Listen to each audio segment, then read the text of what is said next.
Salut et bienvenue dans cette vidéo où je voulais partager un truc avec vous, c'est comment reconnaître des produits de qualité, des bons produits.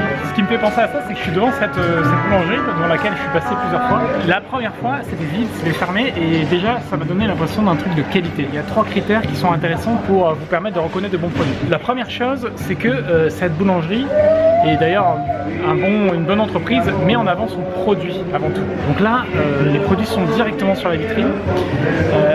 Deuxième aspect, c'est qu'il y a une devanture qui est très particulière, qui est différente du reste, qui donne tout de suite un côté authentique.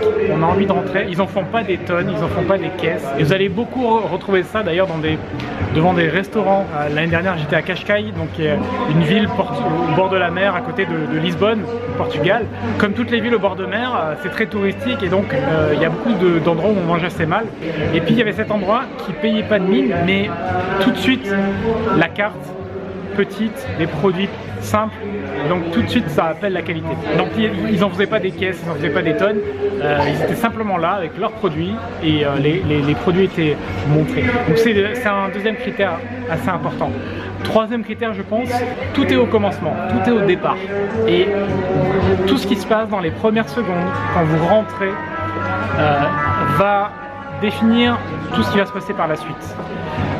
Tout simplement parce que ce qui se trouve à un endroit donné va se trouver partout dans l'entreprise, dans ce qu'on vous propose, dans les formations. Donc par exemple, si vous êtes intéressé par vous inscrire dans une formation, vous inscrire quelque part dans une école, vous inscrire, peu importe ce que vous voulez apprendre, tout va être au commencement, c'est-à-dire la manière dont va se passer l'inscription, la manière dont va se passer les premiers échanges, la manière dont les interactions que vous pouvez avoir avec le professeur éventuellement avant, ou avec le formateur éventuellement avant, tout va être au départ et tout va se retrouver dans la suite.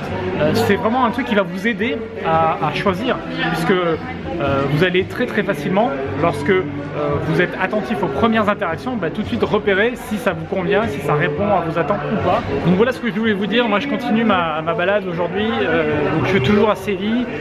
Alors je suis un peu triste puisque c'est les derniers jours. C'est les derniers jours et j'aurais pas tout vu. Il y a beaucoup trop à voir. Mais c'est vraiment une ville que je vous recommande d'inscrire dans votre bucket list, votre to-do list de trucs à faire dans votre vie. C'est une ville à faire dans sa vie, sans hésiter. Un chat sur une bicyclette.